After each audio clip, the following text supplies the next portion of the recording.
Pasintabi po, isang putol na binti ng tao ang natagpuan sa isang creek sa Novaliches, Quezon City. Posible raw na inanod lang ito roon sa kasagsagan ng ulan dahil wala naman daw naiulat na nawawalang tao sa kanilang lugar. May unang balita si James Agustin. Tumambad ang isang putol na binti ng tao sa creek na ito sa barangay Bagbag, Novaliches, Quezon City, mag-aalas 6 kagabi. Ayon sa residenteng si Marisa, ipapatanim niya sana sa kapitbahay ang puno ng malunggay nang bigla siyang napatingin sa creek. Nakita ko may paang nakasabay na kaganon. Sabi ko, inano ko yung kapitbahay ko, sabi ko, halika, hoy, tignan mo nga itong nakita ko. Tinignan niya, ay, oo nga pa.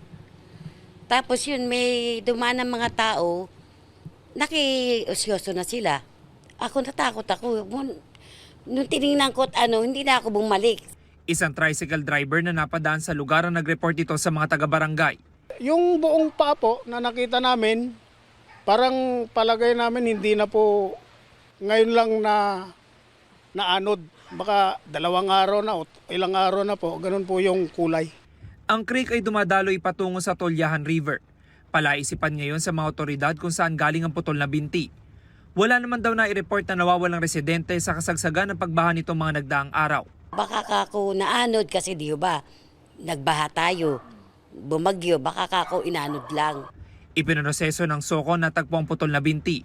Patuloy ang isinasagawang investigasyon ng QCPD at nakipag-ugnayan na rin sila sa mga kalapit na barangay. Ito ang unang balita.